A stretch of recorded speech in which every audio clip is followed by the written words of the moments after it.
ошондо соттуулугу анын ичинде Мындан ары соттуулугу барлар жогорку кызматтарга бара алышпайт. Бул боюнча документ Жогорку Кеңештин тармактык комитетинде биринчи окууда каралып жактырылды. Мыйзамда сот күнөөлүү деп тапса, президенттикке Жогорку Кеңешке талапкер болууга, министрлер кабинети мамлекеттик органдарга жетекчи болууга, БШКга мүчө болууга, Улуттук банктын жетекчилигине жана эсеп палатасына аудитор кызматтарына талапкер боло албайт деп жазылган. Жогорку кызматтарды тазалоону көздөгөн документти колдоорун айткан адистер иш жүзүндө тазалоонун жумушу татаал болоорун айтышат. Мындай жол менен тазалаш жогору жактагыларды өтө татаал деп ойлойм. Мына буреке соттолгондун кандай түрү бар?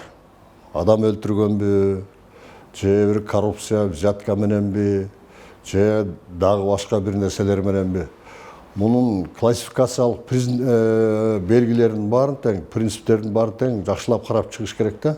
Анан мындай экен, тигилер колдоп атат, антип атат, минтип атат деп туруп, отургузуп саясатка аралаштыруунун кереги түп тамырынан бери жок деп ойлойм да.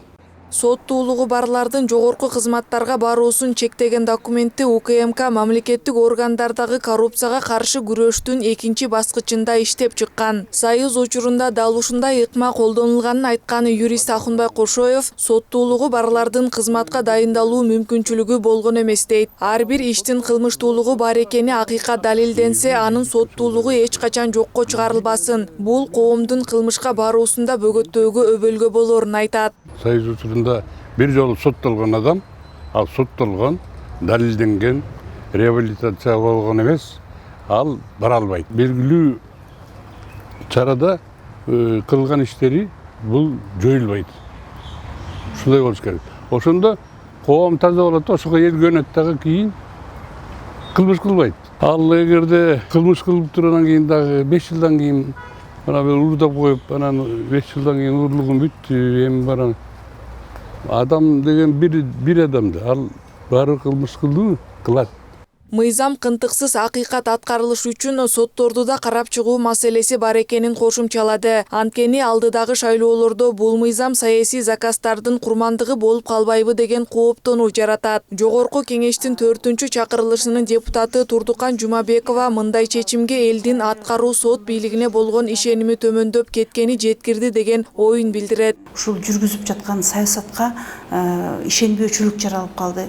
Анткени биздин ошол эле аткаруу бийлиги, сот бийлиги, ошо мыйзам чыгаруу бийликтери эл менен тыгыз байланышта болуп атат да, сурамжылоолор жүрүп атат. Мен ойлойм, мындай бизде мыйзам бар,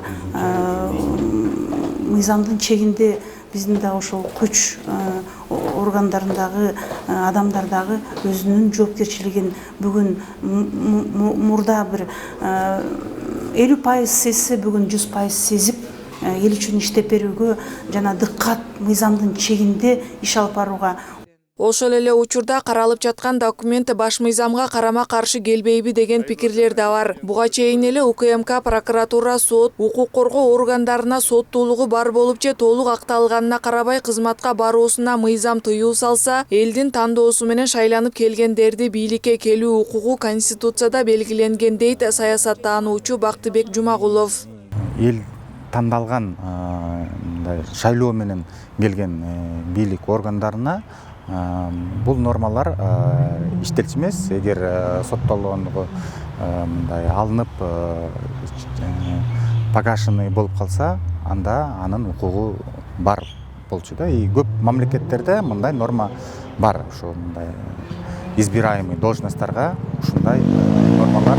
Бул себеби Конституцияда дагы белгиленген, бул Конституциядагы жанагы пассивдүү укук деп белгиленет. Пассивдүү укукта ошонун ар бир жаран ушинтип шайлоого, анан шайланганга укугу бар деген норманын айланасындагы бекитилген норма да. Кыргызстандын тарыхында айрыкча соттолгондор саясий жарыштарда элдин алкоосуна татыганы көп кездешкенин. Ошол эле учурда мындай механизмдер авторитардык режимдеги өлкөлөрдө өзүнүн оппоненттерин жогорку кызматка алып келбөөгө колдонулуп келгендиктен бизде күчүнө кирсе кандай иштээри да суроо жаратаарын кошумчалады. Акылай Маратова, Аскар Улан уулу, Эрлан Кыдырбеков, Нью ТВ.